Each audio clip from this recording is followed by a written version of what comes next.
Assalamualaikum warahmatullahi wabarakatuh. Perkenalkan, nama saya Dikri Bayhaki dari Fakultas Universitas Buana Perjuangan Karawang, yaitu dengan NIM 1131 kelas TI 23F.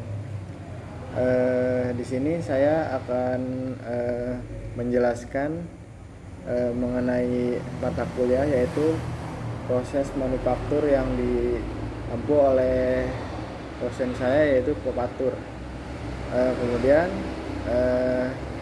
di sini saya akan menjelaskan mengenai materi, yaitu pertimbangan desain dan ekonomi pada permesinan.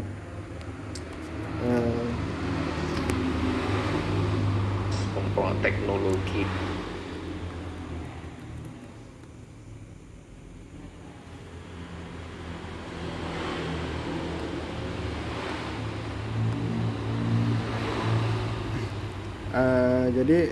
Di sini ada yang namanya terminologi. Terminologi sendiri yaitu dibagi menjadi 6 bagian. Untuk yang pertama yaitu ada machinability, yaitu kemampuan proses. Kemampuan proses tersendiri yaitu seorang operator mampu untuk menjalankan proses yang dia kerjakan. Kemudian ada toleransi. Toleransi itu sendiri ada standarisasinya dari perusahaan atau pembelajaran. Jadi minimal toleransinya itu berapa. Jadi untuk ketiga yaitu ada surface finish, yaitu tingkat kehalusan permukaan. Kemudian ada ductile, yaitu ulet. Ulet itu seorang operator yang kerja dengan Disebut sebagai kehalusan. Kemudian ada hardness, yaitu tingkat kekerasan material yang digunakan. Kemudian ada strength, yaitu kekuatan bahannya, seberapa kuat bahannya, dari tingkat kekuatannya itu ada berapa gitu.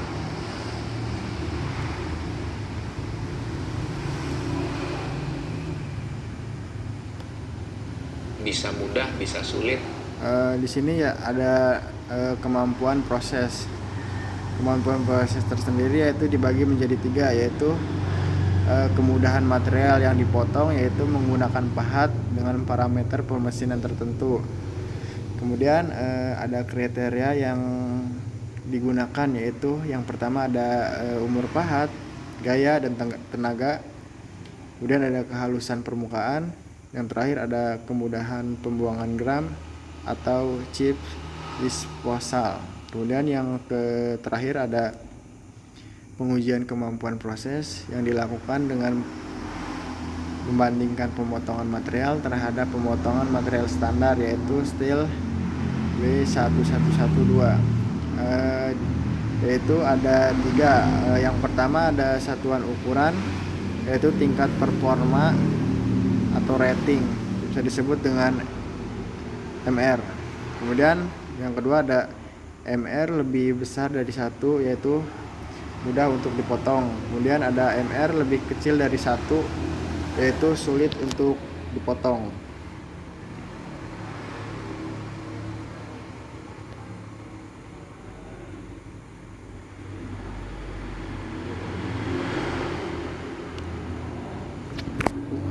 Kemudian di sini ada pengaruh karakteristik material. Untuk pengaruhnya tersebut sama, dibagi menjadi 3, yaitu yang pertama ada tingkat kekerasan atau bisa disebut dengan hardness, material tinggi sampai dengan keausan pahat cepat sampai umur pahat menjadi pendek. Kemudian ada yang kedua ada tingkat kekerasan material yang rendah, yaitu slow carbon steel sampai material menjadi ulet, ductile sampai permukaan potong jelek. Untuk solusinya sendiri yaitu cold drawing untuk meningkatkan kekerasan. Kemudian ada yang terakhir yaitu tingkat kekuatan atau strength, material tinggi sampai gaya potong, energi, temperatur potong meningkat sampai material sulit untuk dipotong.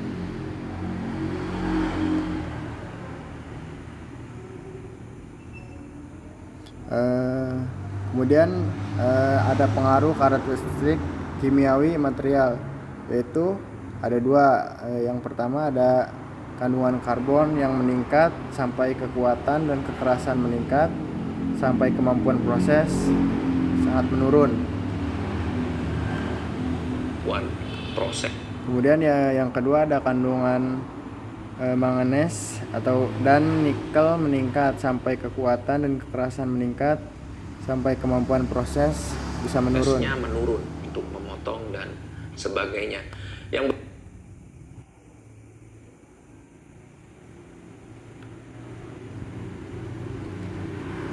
satu kemudian di sini ada rating kekerasan Brinell, yaitu bisa dilihat tabelnya, yaitu ada work material, Brinell, handwash atau machinability atau rating.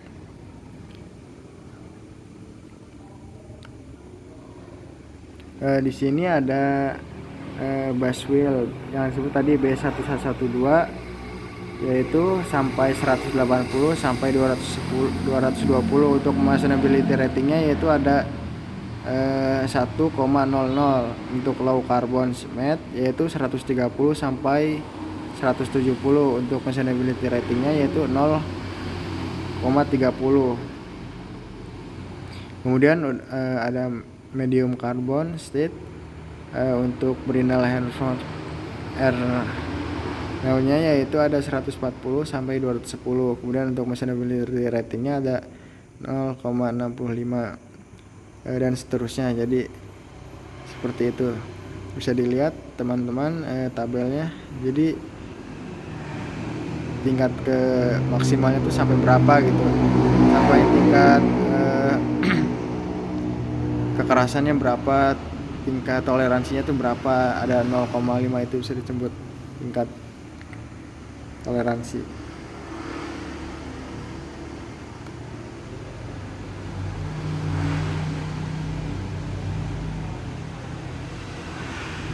Nah, di sini ada tingkat toleransinya ya teman-teman. Kalau yang tadi berarti tingkat kekerasan ya. Kira-kira berapa? Kalau di sini ada tingkat toleransinya. Untuk toleransi yaitu turning boring, yaitu diameter D lebih besar 25 mm, yaitu untuk toleransinya ada 0,025 dan 0,01. Untuk di milimeternya tadi 0,025. Untuk di in ada 0,001. Kemudian ada drilling ada diameter D sama tadi 2,5 mm. Untuk di milimeternya ada 0,05. Untuk di in ada 0,002. Untuk processing yaitu di milimeternya ada 0,025. Untuk di in ada 0,001. Kemudian ada ramming di milimeternya ada 0,025, di in-nya ada 0,01. Kemudian ada seterusnya, ada milling, ada shaping, bisa dibaca. Jadi ini tingkat toleransinya berapa itu teman-teman.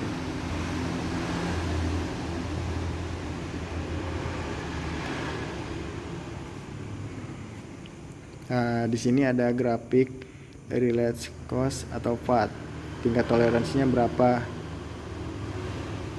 Di sini ada 0 sampai 5, 10, 15 maksimal. Jadi toleransinya itu untuk di inch ada 0,005, 0,010, 0,015, 0,020.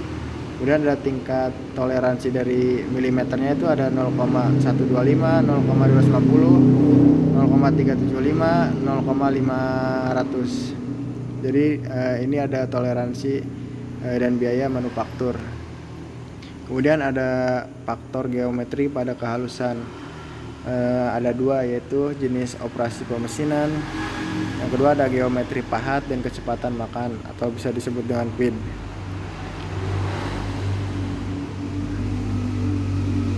Nah, bisa dilihat ini teman-teman, ini gambar dari faktor geometri pada kehalusan. Bisa dilihat teman-teman.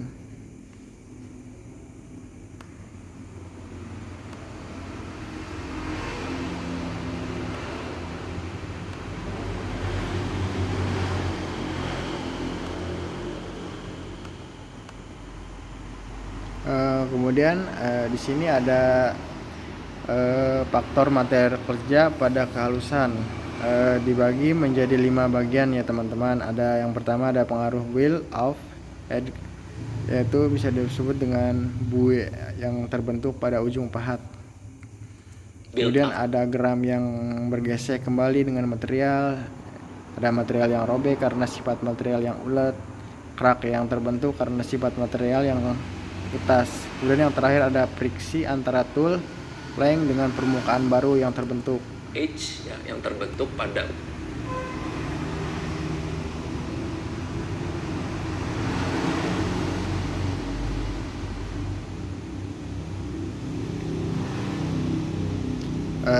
mungkin itu saja yang bisa saya jelaskan mengenai materi